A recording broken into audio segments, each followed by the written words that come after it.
पर हम तो यहाँ बैठे बैठे रह गए, राम जी आके नहीं खिलाया। महात्मा ने पूछा, अभी थोड़ी देर पहले तुम्हें पकड़ पकड़ के मुंह पर जो कोचाड़ रहे थे वो कौन थे? बोले वो चोर थे। अरे मूर्ख, वही तो राम जी खिला रहे थे तुम्हें। कहने का अभिप्राय, तुम्हें आलस्य बनाने के लिए ये कथा नहीं सुना रहा हूं मैं, तुम्हें कर्महीन बनाने के लिए नहीं सुना रहा हूं।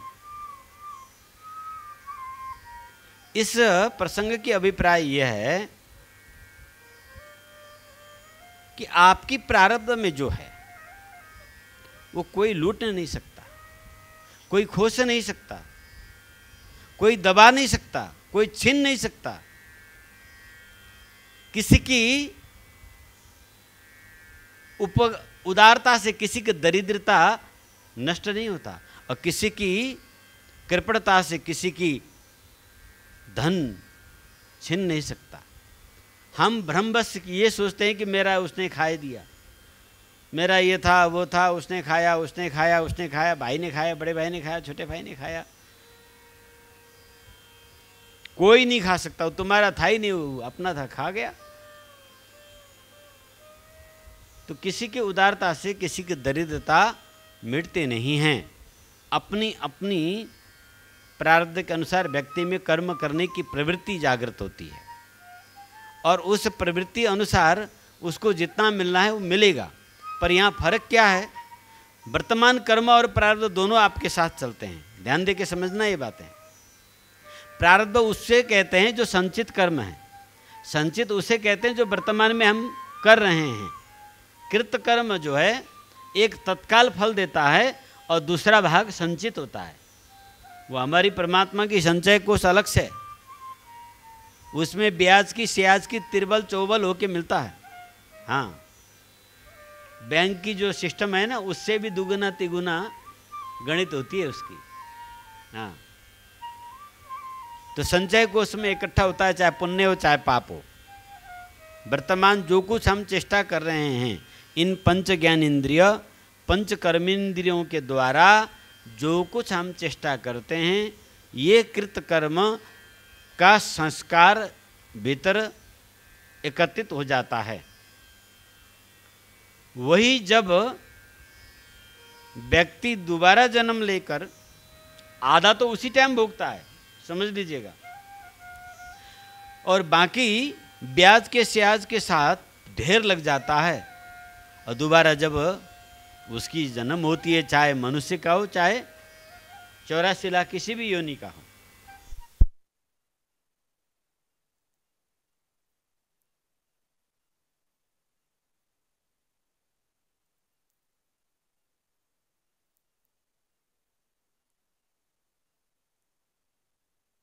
तो मैं आपको बता रहा था, किया हुआ कर्म वर्तमान और प्रारब्ध दोनों एक साथ चलते हैं। प्रत्येक श्वास के श्वास में अलग अलग समय की पूर्व प्रारब्ध की संस्कार उदय होता ही रहता है। ध्यान देना, बहुत महत्वपूर्ण बातें हैं ये जीवन की आधारभूत फिलोसफी है। इसे जानना जरूरी है कि हम कभी सुखी कभी दुखी, कभी धनी कभी गरीब, कभी रोगी कभी निरोग क्यों होते हैं? एक समान जीवन क्यों नहीं होता है? एक ही पिता के 4 संतान क्यों अलग अलग होते हैं? स्वभाव में, शील में, धन में, मान में, पद में, सब अलग क्यों होते हैं? हाँ, एक पिता के, विपुल कुमार है, एक ही पिता के संतान हैं, एक गरीब है, एक धनी है, एक विद्वान है, एक मूर्ख है, ऐसा क्यों होता है? एक ही गर्भ से निकला हुआ संतान तो एक समान होना चाहिए, बल बुद्धि विवेक सबसे, पर इनमें अंतर क्यों है? क्योंकि ये इसलिए है कि पूर्व प्रारब्ध के कारण समय के कौन से खंड में कौन व्यक्ति जन्म लेता है, उसी काल नक्षत्र गण तिथि के शील स्वभाव उसे प्रारब्धवश प्राप्त होते हैं, और उसकी संसार यात्रा की गति में वो चलता है। देखने में तो हम यहाँ पर एक ही घर के, एक ही परिवार के, एक ही संतान देखते हैं ये बाहरी आंखों से, पर वो भिन्न भिन्न गति में चलता हुआ अपने मार्ग को तय कर रहा है।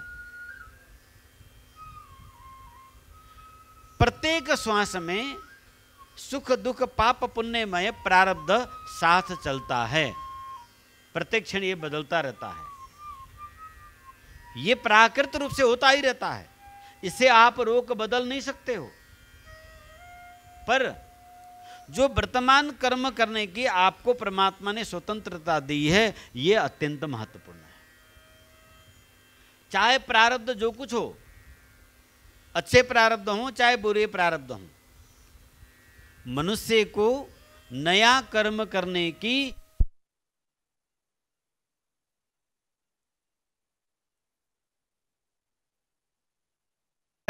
मंगल मूल निकंदन मंगल मूर्ति मारुति नंदन मंगल मूर्ति मारुति नंदन मंगल मूर्ति मारुत नंदन सकलय मंगल मूल निकंदन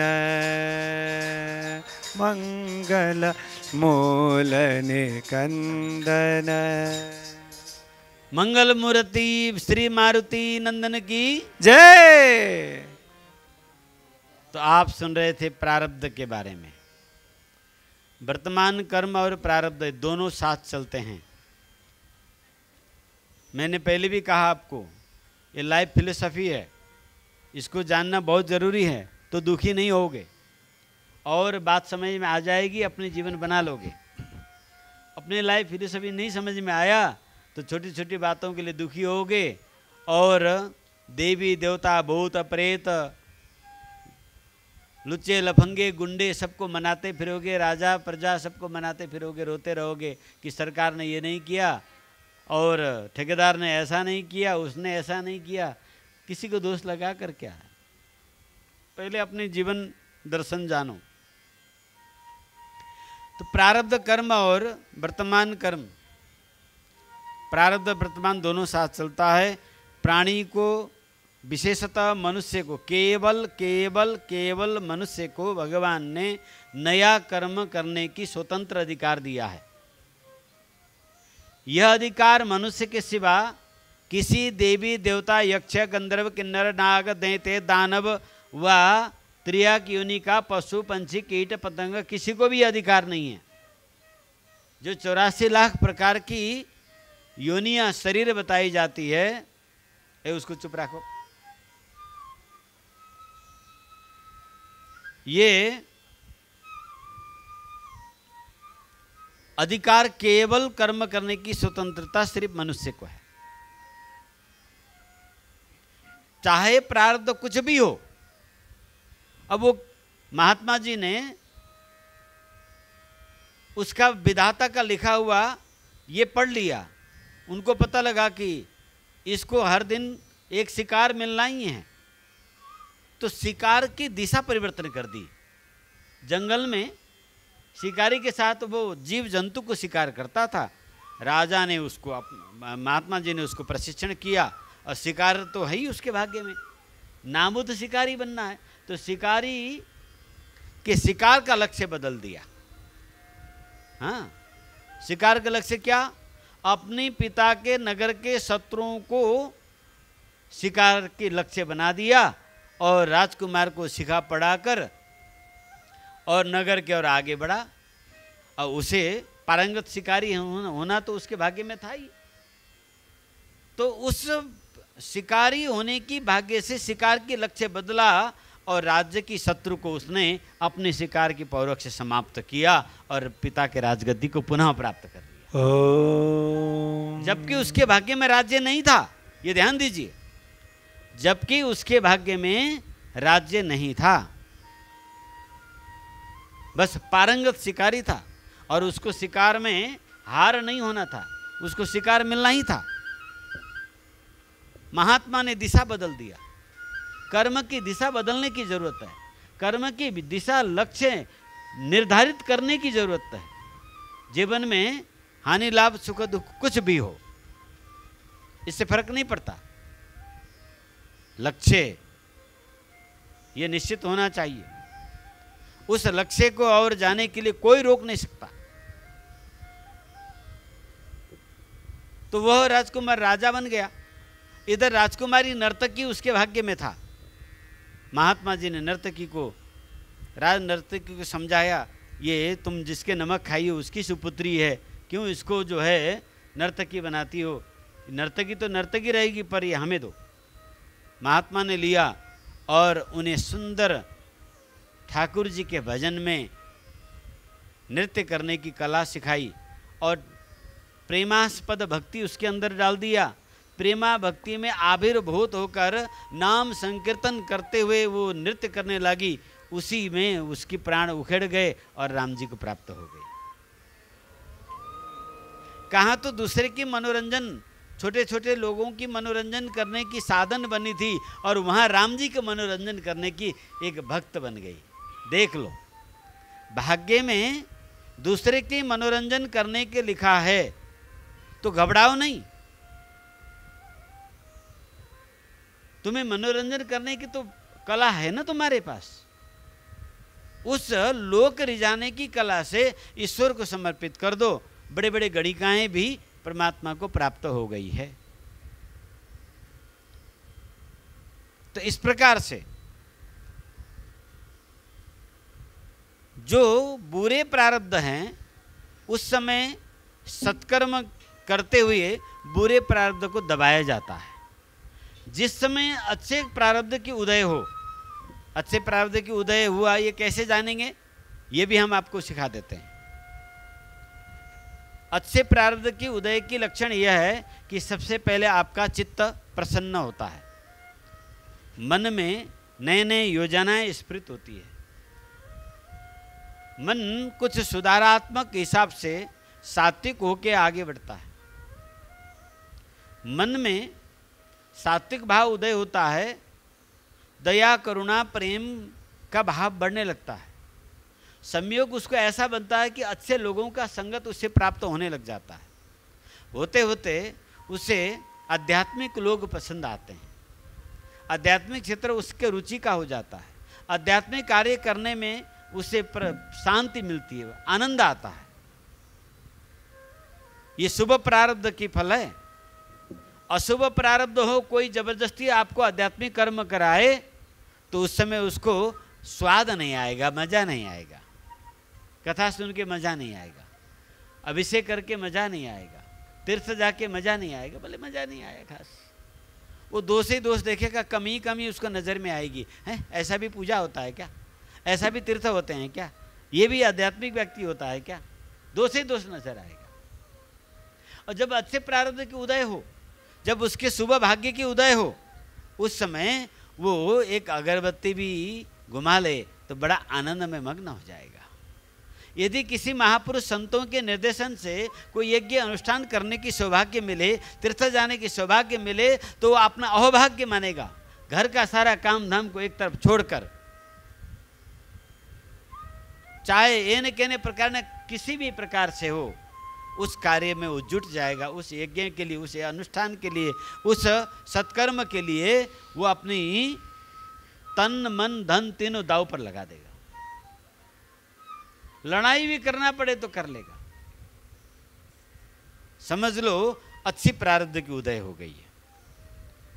जहां साधु आपको अच्छे लगे, जहां आपको वेद ध्वनि अच्छा लगा, जहां आपको मंदिर की घंटी नाद बड़ा आनंद देने वाले लग जाए, जहां भगवान नाम में रुचि उत्पन्न हो जाए, जहां आप खुद भूखे रहकर दूसरों को भोजन कराऊं, संत सत्पुरुषों को एक कणका भी उनके मुख में चला जाए, भक्त भागवत को ऐसा भाव मन में आ जाए, तो समझ लो आपके अंदर शुभ भाग्य उदय हो गया। अब करना आपको क्या है कि जब आपको महापुण्य महाभाग्य उदय होता है, इसे महाभाग्य कहते हैं। सात्विक वृत्ति, सात्विक कर्म के प्रति रुचि उत्पन्न होना, ये महाभाग्य कहा जाता है। उस महाभाग्य जब उदय हो तो जमकर उस कर्म को कर डालो। इतने जमकर करो कि दुर्भाग्य की आने के अवसर ही न मिले, क्योंकि शुभ भाग्य में यह सामर्थ्य होता है, शुभ कर्म में वह सामर्थ्य होता है कि आपके कमसल प्रारब्ध को मिटा देता है, प्रबल प्रारब्ध को घटा देता है और मध्य प्रारब्ध को बदल देता है। क्या कमसल प्रारब्ध होगा, कमजोर प्रारब्ध, तो उसको मिटा देगा, मध्यम प्रारब्ध को बदल देगा और प्रबल प्रारब्ध को घटा देगा। आपके भाग्य में यह हाथ कटना है, अपंग आपको होने की ये निश्चित है, और आपने शुभ कर्मों की पुरुषार्थ प्रबल रूप से किया तो हाथ न कटकर उंगली कट के रह जाएगा। उंगली कटना है तो उंगली में चोट लग के रह जाएगा। ये आपकी कठिन प्रारब्ध जो है वो घट जाएगा, मध्य प्रारब्ध बदल जाएगा। जैसे राजकुमार शिकारी होना था तो शत्रुओं को शिकार करके राजा बन गया, जबकि उसके भाग्य में राजा नहीं, राज्य नहीं था। उसी प्रकार से गुरुदेव चतुर्मास के लिए यहाँ आए हैं तो हमें अपनी घर की काम धाम छोड़ के सेवा करना है, वो चाहे दीक्षित शिष्य हो चाहे शिष्य न हो। ऐसा मन में भाव आ जाए, सेवा के लिए घंटा 2 घंटा भी अपना समय निकाल ले, नहीं तो सत्संग के लिए निकाल ले। अभिषेक श्रावण के महीना चल रही है, मैं भगवत अभिषेक करके अपनी आत्मा शांति करूं, ऐसा मन में भाव आ जाए, समझ लो उसकी प्रारब्ध उदय हुआ है। पर दुर्भाग्य जिसके उदय होता है ना, गुरुदेव अपनी नगरी में आए, अपने घर के बगल में बैठे हैं, जिनसे तारक मंत्राज उपदेश लिया है, वह भक्त भी अभी गुरु जी के पास नहीं जाएंगे, वो बहुत दिन रह रहे हैं, एक दिन में मिलने चलेंगे, अभी जाएंगे तो मैं फंस जाऊंगा, सेवा में हमें बांध देंगे। ऐसे दुर्बुद्धि उसको आ जाता है, समझ लो उसकी दुर्भाग्य की समय शुरू हो गया है। जिससे अपने माता पिता को देखकर शरीर हल्का न हो, न उठे आसन से, उनको नमन करने के लिए न झुके, जिन्हें गुरुजनों को देखकर उन्हें मिलने के लिए मन न तड़पे, उस अभागे का दुर्भाग्य शुरू हो गया। वहीं से उसको कोई बचा नहीं सकता। फिर उस समय तो उसको लगेगा कि क्या है, मेरे पास स्वास्थ्य भी है, धन भी है। जब व्यक्ति के पास स्वास्थ्य भी हो और कार्य में सफलता, धन हो ना, तो खुद को खुदा समझ बैठता है कि मेरे जैसा कोई नहीं है, मेरा ऐसा ही चलेगा, मैं ठीक चल रहा हूं, दूसरा गलत है। अब आपको दूसरा प्रश्न उठता है कि भाई जब हमें शुभ कर्म करने की इच्छा न हो तो क्या करनी चाहिए? तो वहां महापुरुष लोग कहते हैं, हो सके अपनी बुद्धि से, सात्विक बुद्धि लेकर चलो। अपनी बुद्धि से चल नहीं सकते तो बड़ों की बुद्धि पर चलो। जहां अपनी बुद्धि मलिन हो जाती है, जहां अपनी बुद्धि कमजोर हो जाता है, जहां अपनी बुद्धि में दोष उत्पन्न हो जाता है, उस समय तम शरणम, बड़ों की, आदरणीय पूज्य जनों की, माता पिता व गुरु की शरण में जानी चाहिए कि मेरी बुद्धि ठीक से काम नहीं कर रही है। उस समय छोड़ देना चाहिए और बड़ों की, पूज्य जनों की आज्ञा से, उनके बुद्धि से चलनी चाहिए। जब रोगी अपने से रोग को शमन करने में असमर्थ हो जाता है तो क्या करता है? अंततोगत्वा वो डॉक्टर के पास जाना ही पड़ेगा। जब धामी, झांकरी, झाड़ फूक कुछ भी काम नहीं करता है, व्यक्ति को खुद लड़ता है, पहले खुद लड़ता है, खुद अपनी जानकारी में जो कुछ है गोली गाली ले लेके खा खू लेता है। अब इससे भी नहीं होता है तो अगल बगल किसी को पूछ लेता है, झाड़ फूक कर लेता है। इससे भी नहीं होता है तो आखिरी में वो डॉक्टर के पास जाता है कि महाराज, डॉक्टर साहब, हमें ये हो रहा है, हो रहा है। डॉक्टर साहब अपने हिसाब से दवाई देते हैं। अब तो तुम्हारी पेट काटनी पड़ेगी, तुम्हारी पैर काटनी पड़ेगी। बोले काट दो पर मुझे आराम मिल जाए। अब वो पेट कटाने को तैयार हो जाता है, पैर कटवाने को तैयार हो जाता है, अरे और तो और अपने दिल को भी छेदने को तैयार हो जाता है। हाँ, कुछ भी करो, कुछ भी काट लो, पीट लो, सीला लो, कुछ करो पर मुझे निरोग कर दो डॉक्टर साहब, तुम शरणम लिख के धन और अपजस न देने की गारंटी कर देता है। और जो कुछ पहले धन ले जाके जमा करा देता है। और डॉक्टर लिखा लेते हैं मैं बीच में मर भी जाऊं तो दाबी नहीं करूंगा, परिवार वाले से लिखा लेते हैं। देखिए मरता क्या ना करता। उसी प्रकार से जिस प्रकार से शरीर को आरोग्य प्राप्ति के लिए एक रोगी अपने आप को तन धन दोनों ही उपचारक के हाथ में समर्पित कर देता है, उसी प्रकार से जब हमारी बुद्धि मलिन हो, विवेकहीन हो जाए व्यक्ति, असफलता के कदम चारों ओर हो, उस समय गुरु चरण में अपने को समर्पित कर देना चाहिए। जिस प्रकार से धूली दूसर बालक को, फोहर गंदगी से भरा हुआ बालक को मां घृणा न करते हुए उसको उठाकर नहलाकर और शुद्ध बनाकर उसकी नवीन वस्त्र धारण करा के और नजर टिका लगाकर अपने छाती से लगा लेती है, उसी प्रकार से गुरु भगवान अपने शिष्य को, अपने अनुगत भक्त को दोष न देखते हुए सहज अपने में अपना लेते हैं, उसे सत्कर्म की रास्ता दिखा देते हैं। इस प्रकार से जब अपने बुरे भाग्य बुरे दिन आए तो आप संतों की शरण में जाएं, और अच्छे भाग्य आए, अच्छा भाग्य आए तो संत तो वैसे ही प्रिय लग जाएंगे, फिर तो भागे भागे जाना ही जाना है, ताकि फिर दोबारा दुख के दिन ना आए। इसीलिए कबीरदास जी ने कहा, क्या कहा कि दुख में याद करे सब कोई, सुख में करे न कोई, और सुख में याद करे तो दुख काहे की होई। फिर भी भगवान के चारों प्रकार के भक्त होते हैं, अर्थार्थी, ज्ञानी, आर्त, जिज्ञासु, ये चार प्रकार के भक्त होते हैं भगवान के। आर्त भाव से भी यदि तुम भगवत शरण में जाओगे तो वो कृपा करेंगे। तो मेरा ये प्रसंग उठाने का अभिप्राय यहाँ यह है कि संसार की पदार्थ पाने के लिए आपको कोई चेष्टा नहीं करना है, आपको प्रारब्ध के हिसाब से मिल जाएगा। बस आप शुभ कर्म करने की प्रयत्न करो, कर्म और अकर्म जानने की प्रयत्न करो। इस मनुष्य देह प्राप्त करके हमें किसे प्राप्त करना है, ये बात आपको जानना जरूरी है।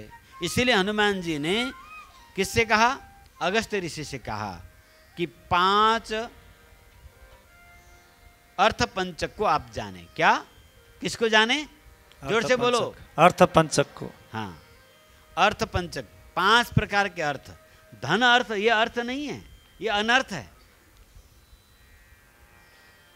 ये तो आपकी, मैंने कहा ना कि आपकी पुरुषार्थ प्रारब्ध के हिसाब से जो है वो आपके पास सुलभ है, उसको प्रयत्न नहीं करना पड़ता है। इन कहानी कथाओं से अभी तक आपने ये समझ ही लिया होगा कि आपकी कर्म में जो कुछ है वो मिलेगा। धनी बाप का बेटा है, उसकी प्रारब्ध नहीं है तो भिखारी बन के रोड में डोलेगा, और बहुत गरीब चाय वाले के बेटा एक विशाल साम्राज्य के प्रधानमंत्री बन के डोल सकता है। देखिए हाँ, उदाहरणीय पुरुष हैं ये। प्रारब्ध भाग्य व्यक्ति को कहां से कहां पहुंचाता है। तो संसारिक वस्तु पाने के लिए तुम्हें कोई तड़पना नहीं है, वो तुम्हारे लिए बने बनाए हैं, तुम्हारे लिए हैं। उसको सदुपयोग करना सीखो, और क्या पाने के लिए आए हैं इसे जानो। तो हमें प्राप्त किसे करना चाहिए, तो हनुमान जी ने अगस्त्य ऋषि को कहा अर्थ पंचक को जानना चाहिए कि मैं कौन हूँ, मैं कहाँ से आया हूँ, मेरा कर्तव्य क्या है, एक, और इस जगत में मुझे प्राप्त किसको करना है, वह कैसा है, वह कहाँ है, 2, उसे कैसे प्राप्त करना है, 3, तीसरी अर्थ क्या है, उसे कैसे प्राप्त करना है, और उसे प्राप्त करने में बाधा क्या है, 4, कि हमें उसे प्राप्त करने के लिए रोक कौन रहा है, उस बाधक को जानना जरूरी है। अब 5वां, उसकी जानने का, प्राप्त करने का फल क्या है, इसे कहते हैं अर्थ पंचक। अब इसे व्यवहार में आपको जानना है, जिसे पाने के लिए आप जा रहे हो क्या वो दिव्य गुण वाला है, क्या उसमें कोई शुभ गुण भी है, क्या उससे मेरा हित होगा? वो चाहे व्यक्ति हो चाहे वस्तु हो, जिसको पाने के लिए तुम तड़प रहे हो उसमें तुम्हारी हित है कि नहीं? क्षणिक सुख के लिए मन को स्वतंत्र मत छोड़ो, घोर कष्ट पाओगे। तो इन अर्थपंचक को प्राप्स्य ब्राह्मणो रूपम प्राप्तश्च प्रत्यगात्मना प्राप्तुपायं फलं चैव तथा प्राप्ति विरोधि च वदन्ति सकल वेदा। कौन कह रहे हैं? वदन्ति सकल वेदा से इतिहास पुराण का। हमारे वैदिक सनातन शास्त्र हमें उस शिक्षा को प्रदान करते हैं जिसको प्राप्त करने के बाद फिर हमें प्राप्त करना कुछ शेष नहीं रह जाता। तो प्राप्य वस्तु कैसा होना चाहिए? दिव्य अनंत गुण श्रीमान दिव्य मंगल विग्रह सरगुण ऐश्वर्य संपन्नो मनोवाचा गोचर।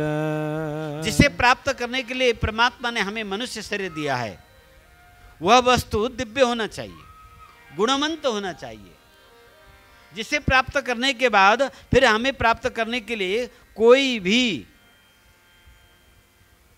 शेष न रहे। तो उन में कम से कम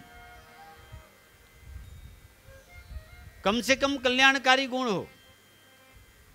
दिव्य उसे कहते हैं जो अप्राकृत है, दिव्य उसे कहते हैं जो अलौकिक है, श्लोक का नहीं, प्रकृति से बना हुआ नहीं, प्रकृति का नहीं।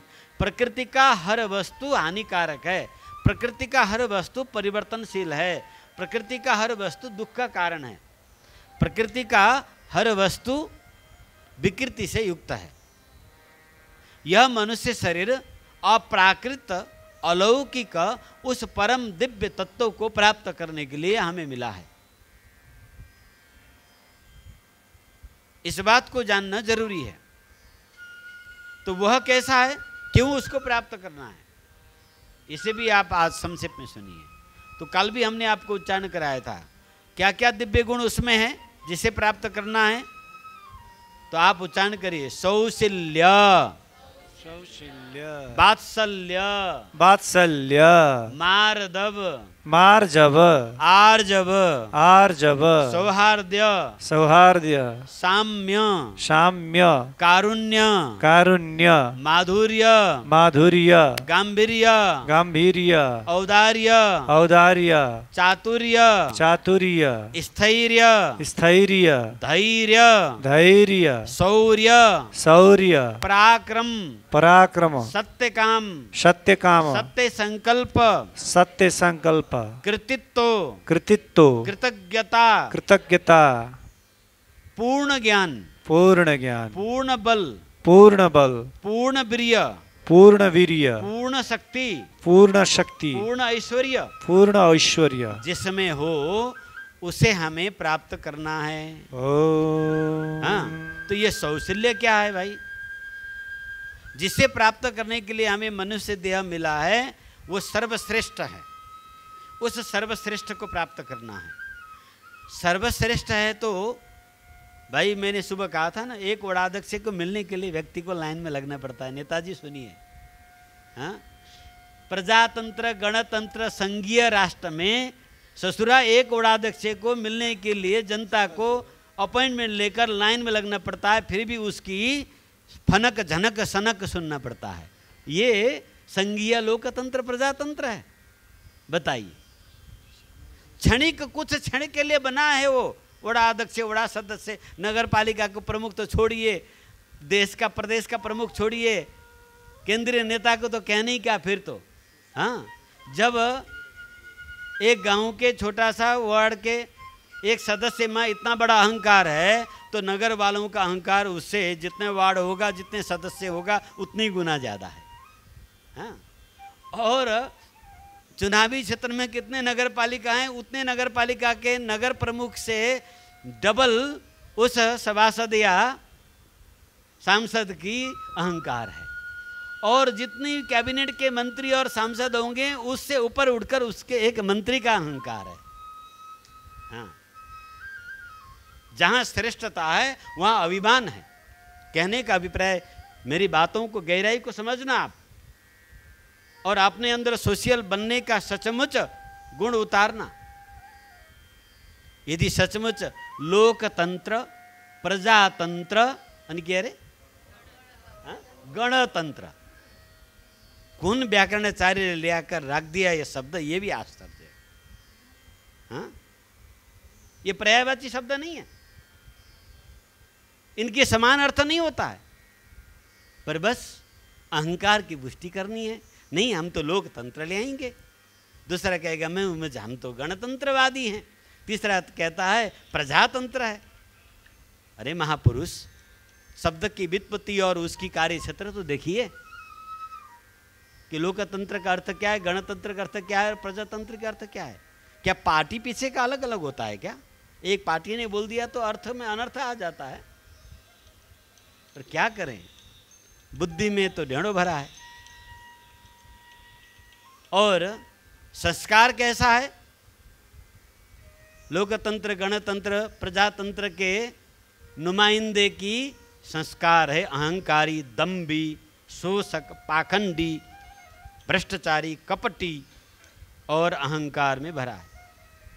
पर परमात्मा सर्वश्रेष्ठ हैं, उनमें ये किसी प्रकार का दम्भ नहीं है। जो परमात्मा हैं वो श्रीमान हैं, सर्वश्रेष्ठ हैं, और सर्वश्रेष्ठ होने के साथ साथ ही आपके जनप्रतिनिधि की तरह कठोर नहीं है, प्राप्त करने में दुर्लभ नहीं है, वह सुलभ है। और सुलभ ही नहीं, वो मधुर भी हैं। क्या? जो वस्तु श्रेष्ठ हो और सुलभ हो तो उसमें कोई स्वाद होनी चाहिए कि नहीं? हाँ, अधरम मधुरम बदनम मधुरम मधुराधिपते रखिलं मधुरम अधरम मधुरम नम मधुरम मधुराधिपते रखिलं मधुरम मधुरम वचनं मधुरं चरितं मधुरं वचनं मधुरं चरित्रं मधुरं मधुरं चरितं मधुरं मधुराधिपतेरखिलं मधुरं मधुराधिपतेरखिलं मधुरं सब कुछ मधुर है उसका। मधुर, उसका बोलना मधुर, उसका चलना मधुर, उसका चरित्र मधुर, उसका देखना मधुर, उसका मुस्कान मधुर, उसके हाथ पाँव शरीर सब मधुर, चारों ओर से ऐसा रुचिकर है जिसको चखने पर कभी अमन नहीं होता। मधुरम मधुराधिपते अखिलम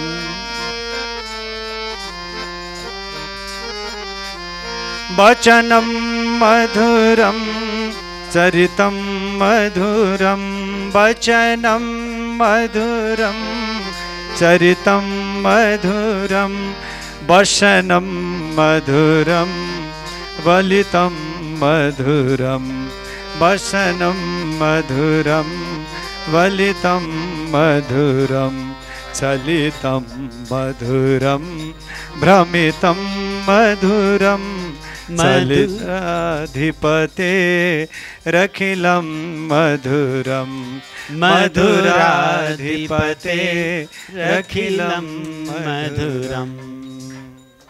तो सज्जनों, वो सर्वश्रेष्ठ होते हुए भी सर्वसुलभ है, और सर्वसुलभ होने के साथ साथ वो बड़ा ही मधुर है। इतना मधुर है, इतना मधुर है कि जितना तुम उसको देखो उतना ही देखने की रुचि बढ़े, जितना उसको सुनो उतना ही सुनने की रुचि बढ़े और बढ़ता जाए, यानी पूर्ण होने के नाम नहीं लेता है। समझे कि नहीं? संसारिक मधु मह जो शहद है, ये तो 1 चम्मच 2 चम्मच 3 चम्मच खाओ तो मादकता आ जाएगा। हाँ, उस मधु में तो मादकता है, उस मधु में तो आपका मन भर जाएगा। हाँ, परंतु ये जो सर्वश्रेष्ठ है वो बड़ा सुलभ है और बड़ा ही मधुर है। देखते रहो देखते रहो देखते रहो, नयन चकोर बन जाएगा, पर आपकी देखने की रुचि कभी पूर्ण नहीं होगी और वो कभी दृष्टि से ओझल नहीं होता। इतनी मधुर है कि उसको आँखों से पान करने पर भी पान करने वाला थकता नहीं है, कानों से पान करने पर भी उसकी पूर्ण नहीं होती है और रुचि बढ़ता ही जाता है और रुचि बढ़ता ही रहता है। स्पर्श से भी स्पर्श की रुचि बढ़ता ही जाएगा और स्वाद से तो क्या कहना, उसको चाहे जिस प्रकार से चाट लो वो सुष्टु चुम्बितम, बड़ा स्वादिष्ट है, बड़ा मधुर है। आखर मधुर मनोहर दो, बहुत ही मनोहर है, बहुत ही मधुर है। यानी तृप्ति कभी होती नहीं है और वो कभी समाप्त भी होता नहीं है। विचार कीजिए, श्रेष्ठ हो, सुलभ हो और मधुर हो और पीने वाला ना अघाए। हाँ, पीने वाले, अरे पीने वाले सुनो, जो भी पीते हो, पैमानों से क्या पीना, पीने वाले पैमानों से क्या पीना, निगाहों से पी लेता हूँ वरना तेरे मैखाने में क्या रखा है। हाँ? पीने वाले वो नहीं है जो पैमाने से पीते हैं। 1 टॉक 2 टॉक पीकर क्या करना है, थोड़ी देर में उतर जाएगा। 2 पीसाब में जयराम जी के। हाँ, तो कहने का मतलब परमात्मा सर्वश्रेष्ठ हैं, सर्वसुलभ हैं। वो जहाँ भी जिसके साथ भी जैसे भी उपलब्ध हो जाते हैं और वो बहुत मधुर हैं। उनसे कभी किसी का मन भरता ही नहीं, पूर्ति होती ही नहीं और वो अपूर्ति ही उसका प्रेम का अथाह सागर है। उनमें अनंत दिव्य गुण अपने चाहने वालों के लिए वो धारण करते हैं। उनमें अनंत दिव्य गुणों में से एक गुण है क्या? सौशील्य। सौशील्य भगवान सबसे सब दृष्टियों से सबसे बड़े होते हुए भी अत्यंत नीच लोगों के साथ भी मिलकर रहते हैं। हमारे यहाँ नेपाल के लोगों में एक भ्रम है। वह भ्रम क्या है कि सूतक पातक में मंदिर नहीं जाना, भगवान को नाम नहीं लेना, शुद्ध होकर लेना, ये अच्छी बात है, ये आचरण की बातें हैं। हाँ, पर भगवान ऐसे नहीं कि तुम अशुद्ध हुए तुमसे थोड़ा दूर हट के बैठ जाएं। हाँ, ये क्रियापुत्री में सूतक में या बरसी में बैठा है, इससे मैं थोड़ी देर के लिए दूर हट के बैठ जाऊं, ऐसे भगवान नहीं है। वो कभी साथ नहीं छोड़ते। वो चाहे कितना भी नीच हो, कितना भी पापी हो और कहीं नरक में रहे चाहे स्वर्ग में रहे, वो किसी भी अवस्था में साथ नहीं छोड़ते हैं। ये उनके सौशील्य गुण है।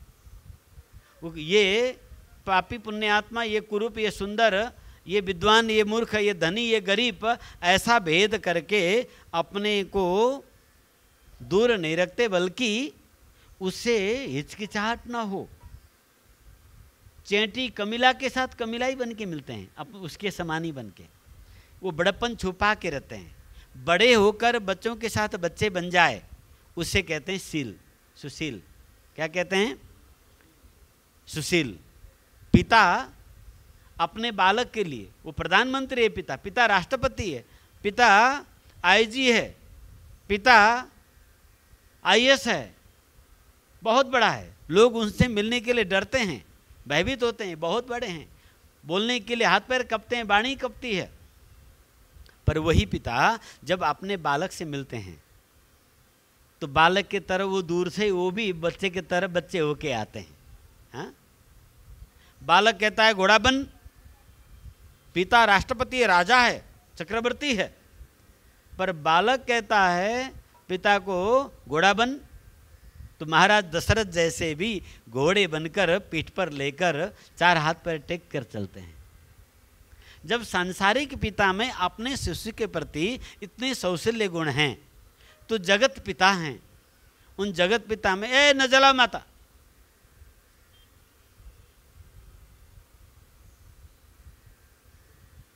जो जगत पिता है उसमें कितना सौशील्यता होगा, विचार कीजिए आप।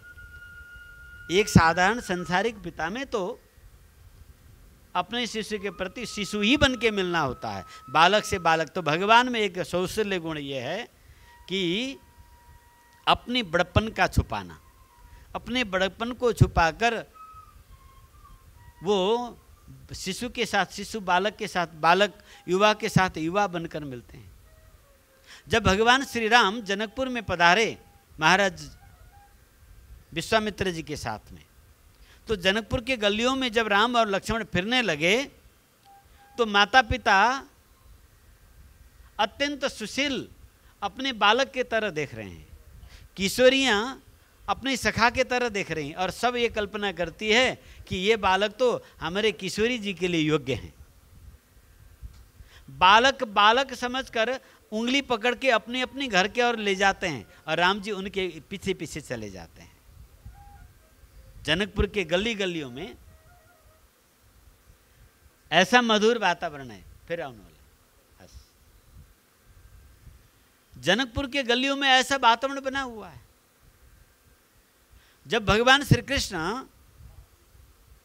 कंस मामा के मल्लशाला में प्रवेश करते हैं, चाणूर मुष्टिक सबसे बलवान पहलवान है वहां पर, जैसे ही भगवान को देखते हैं तो आपने से 4 गुना पहलवान के रूप में बड़े मुष्टंडे दिखाई देते हैं। भगवान 2-2 हाथ में पटके खाते हैं, बेचारे के प्राण पखेरु उड़ जाता है।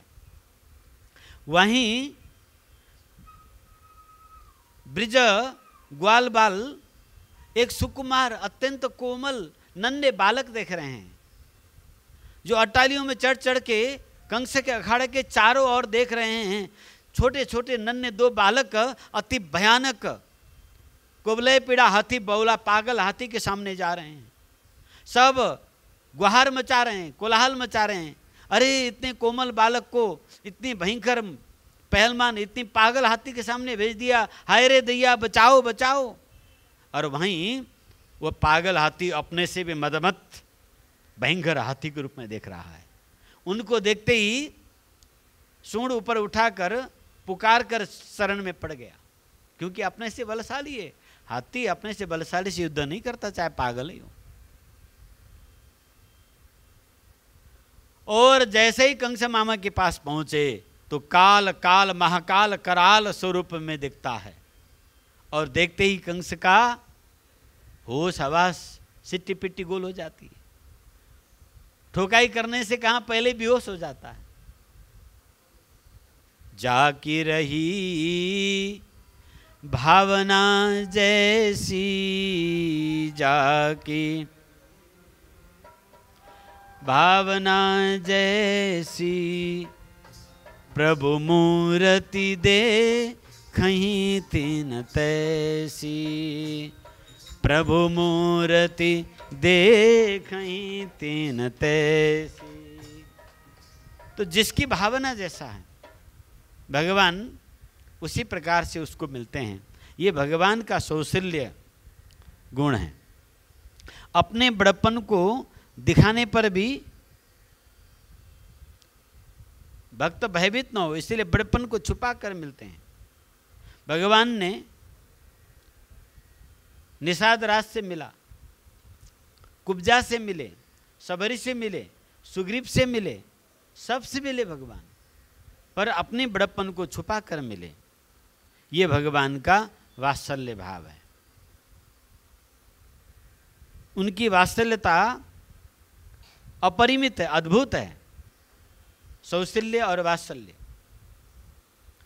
एक माता अपने संतान पर कितना प्यार करती है, उसमें भी मुश्किल से संतान हो बुढ़ापे में, उन माँ बाप के लिए वो संतान कितनी कीमती रखते हैं वही जानते हैं। इसकी कोई आकलन करना दृष्टता होगी। ऐसी असंख्य माताओं की ममताओं को वात्सल्यता को मिलाकर भी एक अंश बराबर नहीं हो सकता। इतने भगवान वात्सल्यमय हैं। हाँ, अपने आश्रितों पर इतना प्रेम बरसाते हैं, इतना प्रेम बरसाते हैं कि उसके दोषों को ध्यान देते ही नहीं है। माँ अपनी वात्सल्य गुण में बच्चों के लिए क्या करती है? बच्चे मल मूत्र में सन जाते हैं, बच्चे धूल दूषित से गंदे हो जाते हैं, तो अरे ये मेरा बच्चा अब तो पुट्टी में खेल खेल के सब सन गया है, अब इसको मैं कैसे अपनाऊं, छी छी छी कह के उसको नहीं त्यागती। जिस प्रकार से गऊ अपने बछड़े को चाट चाट के शुद्ध कर देती है, उसकी दोष को वो घृणा नहीं करती। अब ये दोषी हो गया, इसको मैं त्याग दूं, इसको घृणा करूं, ऐसा वात्सल्य में नहीं हो सकता। तो जिस प्रकार से गऊ अपने वत्स को सारी गंदगी चाट कर शुद्ध कर देती है, अपने मुंह से चाट के, वो घृणा नहीं करती। जिस प्रकार से माँ अपने बालक को अशुद्धि हालत में देखकर तत्काल उठाकर शुद्ध कर देती है, उसी प्रकार से गुरु, उसी प्रकार से भगवान अपने वात्सल्य गुण से अपने भक्त का कोई भी दोष नहीं देखते हैं। ये उनके वात्सल्य गुण हैं, उनमें ये विशेषता है। मैं अच्छा नहीं हूँ, मैं बुरा हूँ, मैं पापी हूँ, मैं कपटी हूँ, मैं क्रोधी हूँ, मैं कामी हूँ, मैं कुरूप हूँ, मैं अज्ञानी हूँ, मैं मूर्ख हूँ, क्या मेरे जैसे को भगवान अपनाएंगे? तो बिल्कुल यही तो उनकी वात्सल्य गुण है। आपको भगवान उस प्रकार से अपनाएंगे जिस प्रकार से गौ अपने वत्स को अपनाती है। ये भगवान के अद्भुत वात्सल्य गुण हैं। इस जग माता जानकी जी तो कहती है कि जगत में न कश्चिन नापराध्यति, इस जगत में ऐसा कोई जीव नहीं जो अपराध न करता हो। सुनिए कान खोल के, माँ जानकी की दया। राम जी तो फिर भी थोड़ी बहुत पात्रता खोजते हैं। जगत जननी पराम्बा भगवती नेपाल आमा की सुपुत्री जगत जननी जानकी माँ तो इतनी करुणामयी हैं, इतनी वात्सल्यमयी हैं, इतनी वात्सल्यमयी हैं, वो कहती हैं गुण दोष बिलग मत करो, न कश्चिन नापराध्यति। इस जगत में ऐसा कौन जीव है जो अपराध न करता हो? इस जगत में ऐसा कौन जीव है जो अपराध न करता हो? अर्थात जगत में कोई भी जीव निरापराध नहीं है। अपराधी जीवों को भी अपनाना ही श्री किशोरी जी की ये अत्यंत ममतामयी वात्सल्य गुण है। राम जी तो फिर भी असुर सुर संत इत्यादि के भेद करते हैं। विप्रधेनु सुर संत हित लिन्न मनुज अवतार, वो फिर भी कुछ वर्ग के लिए भेद कर देते हैं, पर माँ जानकी में तो ये भेद किसी भी प्रकार से नहीं है। दूसरे भगवान में तीसरा गुण है, क्या है? मार्दव। जिस प्रकार से शिशु को वियोग माता सहन नहीं कर सकती, अभी ब्याई हुई बिहान वाली गाय, लैनो गाय नेपाली में कहते हैं, लैनो गाय, चरान में बाहर छोड़ने पर भी अपने गोठ के आसपास ही घूमती रहती है, वहां से वो दूर जाती नहीं है। बालक को अपनी नजर से ओझल होने में वो अपनी प्राण अंत कर सकती है। जैसे महाराज दशरथ ने अपने राम से अलग होने पर प्राण त्याग दिया, ऐसे ही श्री भगवान इतनी करुणा के सागर हैं, उनमें अपनी भक्त की वियोग सहन न करने की जो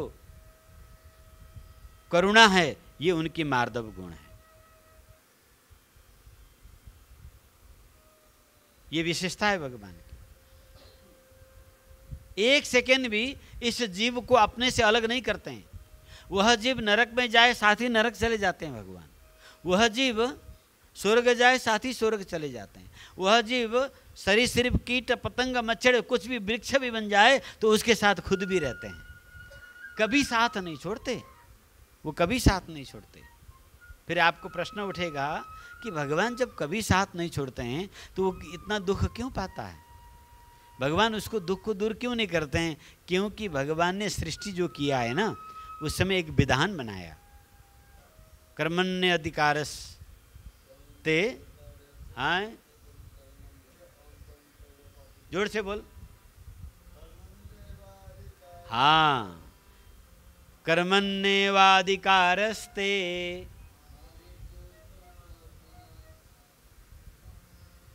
कर्म प्रधान। मनुष्य को ये स्वतंत्र दिया, जैसा कर्म करोगे वैसा ही फल भोगोगे, उसमें हस्तक्षेप नहीं करते। कर्म करने सिखाने के लिए, कर्म क्या है अकर्म क्या है इसे बोध कराने के लिए भगवान ने दया करके वेद का विधान प्रस्तुत किया है। उस वेदों को समझाने के लिए भगवान ने गुरु को प्रस्तुत किया है। उन्होंने सारी साजबाज हमारे लिए तैयार कर दिया है। अब कोई सुनता नहीं है तो बेचारे क्या करें, वो दुखी हो जाते हैं। भगवान बड़ी दुखी होकर उसके पीछे पीछे लगे रहते हैं। ये भगवान का मार्दव गुण है, जो अपने भक्त की, अपनी जीव की, अपनी आत्माओं की साथ कभी नहीं छोड़ते और उससे बारंबार प्रेरणा देते रहते हैं, हे जीव तू सत्कर्म में लाग। उससे बारंबार सतमार्ग में लाने के लिए पवित्र सृष्टि करते हैं। भगवान बार बार सृष्टि करने का अभिप्राय उस जीव को वह दिव्य अवसर देने के लिए। इसी प्रकार चतुर्थ गुण है भगवान का आर्जव। भगवान जैसा सोचते हैं, जैसा बोलते हैं, वैसा ही करते हैं। मन, वाणी और कर्म एक रूप रखते हैं। भगवान में ये जो दिव्य गुण है इसे आर्जव कहते हैं। जब भगवान ने कह दिया कि एक बार भी तू मेरे शरण में आ, मैं तुम्हें सब प्रकार से शुद्ध कर दूंगा। सर्वधर्मान परित्यज्यम मामेकम शरणम वर्ज। तुम ये मन के भ्रम सब कुछ छोड़ो, इन सब को छोड़कर एक बार मेरे शरण में तो आ जा। मैं तुम्हें सभी पापों से मुक्त कर दूंगा, मैं तुम्हें शुद्ध कर दूंगा। सकृदेव प्रपन्नाय तवा स्मृति च याचते अभयम सर्वभूतेभ्यो ददाम्य तद्व्रतम मम। भगवान ने कसम खा रखा है, बस तू मेरे शरण में आ, मैं तुम्हें अभय प्रदान करूंगा। और ये अपने वचन पूरा करने में वो किसी भी हद पर उतर जाते हैं। यही भगवान का आर्जव गुण है। इसी प्रकार से भगवान ने पांचवा गुण क्या है? सौहार्द। भगवान हृदय से सबका भला चाहते हैं। ये महागुण ही सौहार्द है। भगवान कभी किसी के अहित नहीं चाहते। भगवान ही एक ऐसा तत्व है, ऐसा वस्तु है, ऐसा पदार्थ है जो किसी भी प्रकार से हित ही हित करता है। इसीलिए गोस्वामी जी ने कहा, भाय कुभाय अनख आलसहूँ, भाय कुभाय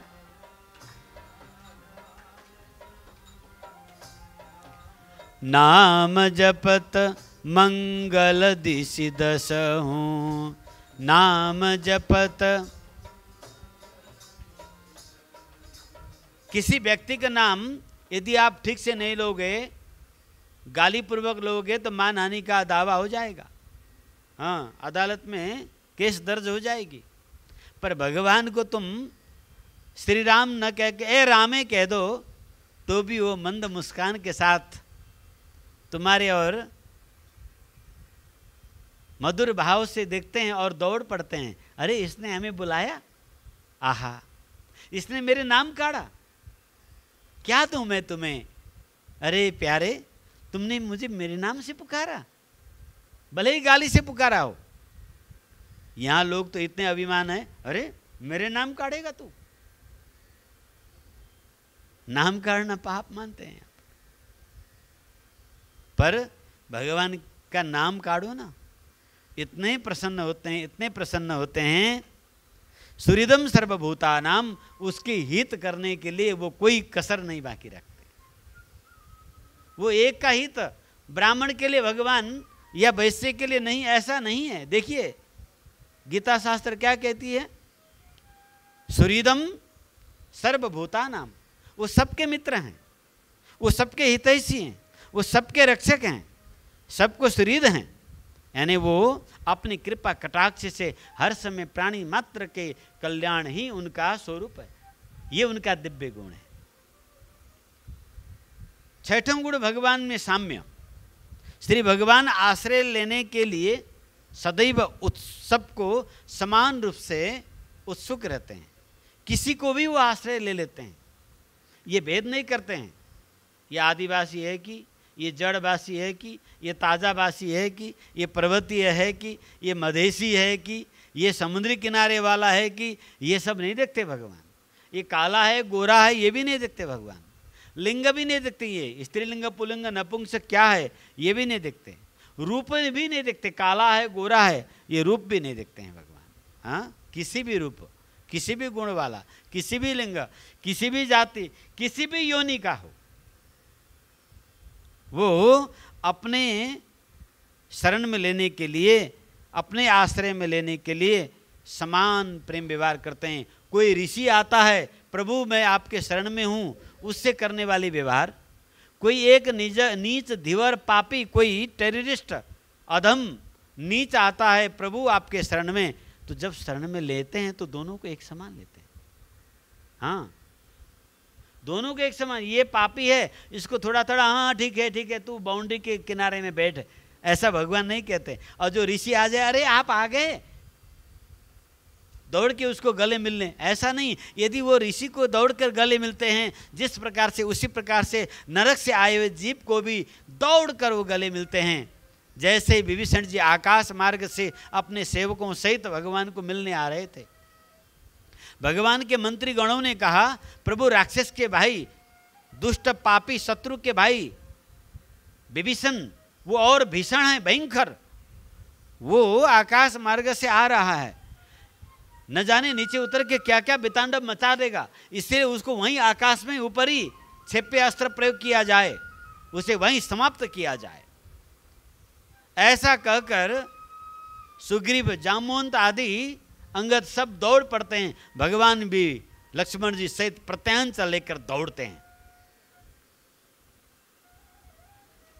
नगर में गिरने पर, जहां उनकी गढ़ है, कैंप में गिरने पर कितने सेना की जान जाएगी, और इसीलिए उसको वहीं आकाश में समाप्त करने के लिए प्रत्यांश चढ़ाकर दौड़ रहे थे भगवान। उसी समय हनुमान जी ने कहा प्रभु वो आपकी आश्रय लेने के लिए आया है, मैंने उसको वचन दिया है। एक तरफ बाण को, तरकस को फेंक दिया, एक तरफ बाण को फेंक दिया, और उसी तीव्रता से दौड़ के जाकर गले से लगा लिया। ये भगवान का अपनाने की तीव्रता, ये साम्य गुण है भगवान में। वो किसी को, उनके किसी भी आचरण की, किसी भी बातों को ध्यान नहीं देते हैं। बस ये उन्हें पता लगना चाहिए कि मेरे शरण के लिए उठ खड़ा हुआ है। फिर एक ब्राह्मण को, एक ऋषि को, एक योगी को, एक तपस्वी को, एक संत को, एक महंत को, एक महापुरुष को अपनाने में जो भाव भगवान प्रकट करते हैं, वो एक पापी को भी अपनाने में वो कोई पक्षपात नहीं करते हैं। भगवान कहते हैं समोहम सर्वभूतेषु, क्या कहते हैं? समोहम सर्वभूतेषु, मेरे लिए सब पुण्यात्मा पापात्मा एक ही हैं, बस मेरे शरण में आए तो सही। ये भगवान का साम्य गुण है। इसलिए भगवान से डरो मत, भागो मत, उनसे प्रेम करो। इसी प्रकार से सातवां गुण भगवान का कारुण्य गुण है। कारुण्य गुण के बारे में हम कल प्रातःकालीन सत्संग में जानेंगे। आप इन चर्चा को ढंग से मनन करें, क्योंकि मैं कोई कथा नहीं कह रहा हूं, मैं कोई कथावाचक नहीं हूं। हमें तो श्री गुरु महाराज जी की कृपा से, आचार्य कृपा से जो तत्व समझ पड़ा है, लोक कल्याण के लिए उस तत्व को इस आचार्य गद्दी से आपके हित के लिए प्रस्तुत कर रहा हूं। आप इसे मनन करें, चिंतन करें। बहुत पढ़ने से, बहुत सुनने से क्या, बात समझ में थोड़ी सी आ जाए और श्री रघुनाथ जी के चरण में प्रेम हो जाए, बस इतनी सी बात तो है। यही समझाने के लिए इतना प्रयत्न कर रहे हैं। इन्हीं शब्दों के साथ आज के दिव्य सत्संग भगवत चरण में समर्पण करते हुए आइए नाम संकीर्तन करते हैं। मंगल मंगल नाम सीताराम सीताराम, ओ मधुर मधुर नाम सीताराम सीताराम, मधुर मधुर नाम सीताराम सीताराम, पावन पावन नाम सीताराम सीताराम, पावन पावन नाम सीताराम सीताराम, हनुमान जी को प्यारो नाम सीताराम सीताराम, हनुमान जी को प्यारो नाम सीताराम सीताराम, शिव जी ने जपने नाम सीताराम सीताराम, शिव जी ले जपने नाम सीताराम सीताराम, और ऋषि मुनि ले ध्याने नाम सीताराम जय।